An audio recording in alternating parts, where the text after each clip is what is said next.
Welcome back to DKTV and the lineup review. My name is Geoff Ulrich. Also go by at the Fantasy Grind on Twitter and wave goodbye on DraftKings. So today we're reviewing Week 6, the Millionaire Maker Winners lineup. Dirty 666-113 won this week.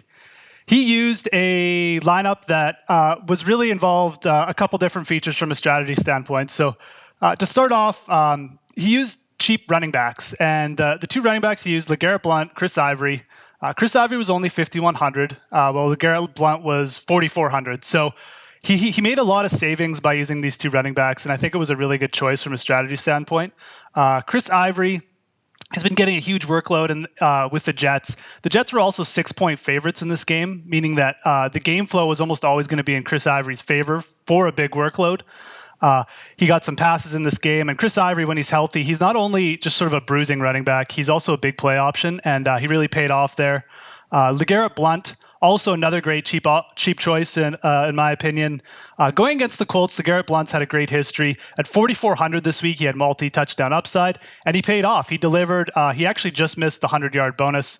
I think these were great cheap running back options, and I think it's a great strategy to go with cheap running backs a lot this year. We've seen a lot of fluctuations at that position, so I like the choices there from a strategy standpoint. The other strategy that really paid off for him in this game was stacking the Detroit-Chicago game.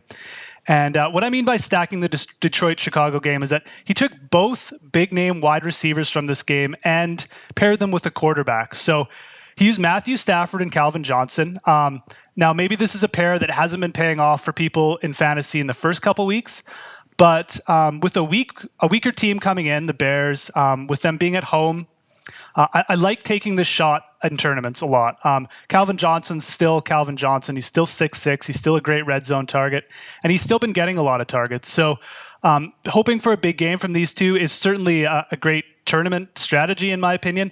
And pairing them with Alshon Jeffrey is really smart too, because if this game gets a little wild, which it did, it went to overtime. It had 2 weak defenses. And when it did go to overtime and when it did get wild, Alshon Jeffrey paid off as well. And Alshon Jeffrey's a big target. He's a big red zone target too. So I think putting both of these big name wide receivers in the same lineup was a really great idea. And I think for tournaments, it's a great strategy too from a game stacking perspective. Because when a game does go sort of crazy and a lot of points are scored, you get a huge edge up in tournaments. And that's what you saw this week. You saw the people taking a chance on this Detroit-Chicago game have big weeks. So I really like that strategy. And I think it's a strategy that you can employ too in future weeks, targeting sort of weaker defensive teams when they're playing each other and hoping for a big final total is a great play. The other sort of strategy that I think really paid off here is he took a chance with some injured players coming back from injury. Alshon Jeffrey, this was his first week back. But again, very low owned, 3.4% owned. So he got a big edge up on the competition just from the fact that Alshon was so low owned because he was coming back from injury and people weren't necessarily confident. And also Steve Smith. Steve Smith from Baltimore, 1.5% owned. That's extremely low. And again, just like Alshon Jeffrey, he's his team's main target. So we're targeting another game with two bad defensive teams between Baltimore and San Francisco. Both have been letting on a lot of points. The Ravens got down early, so they needed a lot of passing. I think it was a great play to target these sort of higher target receivers coming back from injury. Both were extremely low owned, good tournament targets, good tournament strategy too.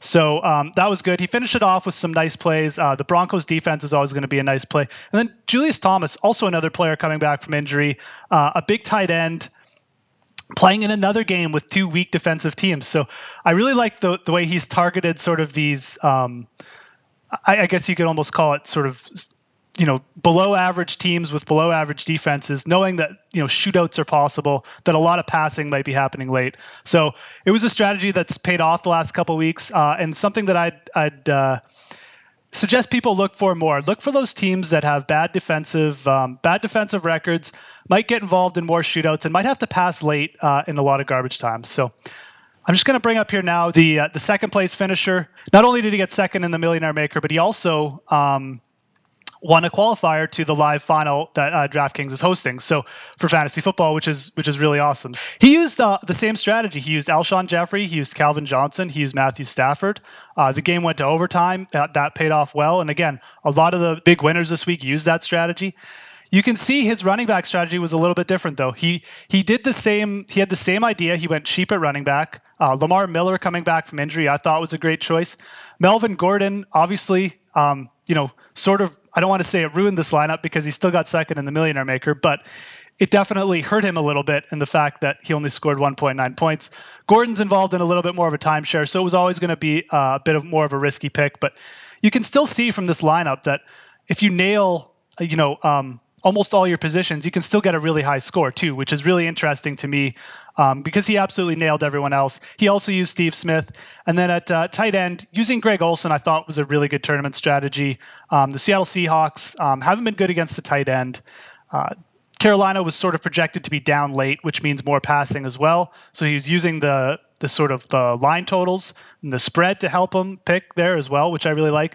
And then going with the Dolphins D, I thought was a really interesting choice. Maybe a bit of a narrative. A team with a new coach, maybe more motivated this week than they have been the past other weeks.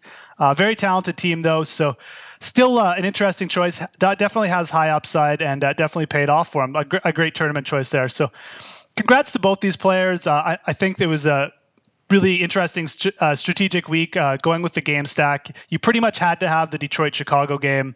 And then going cheap at running back, again, paid off for people. So I think that's a trend you've seen, and I think that's a trend that people should continue targeting. There's a lot of cheap talent at running back, a lot of volume with some players under $6,000 in salary, and they've been paying off. So thanks a lot for tuning in, guys, to the Millionaire Maker lineup review. Keep tuning in to DKTV. Subscribe if you have time, and we'll talk to you again next week.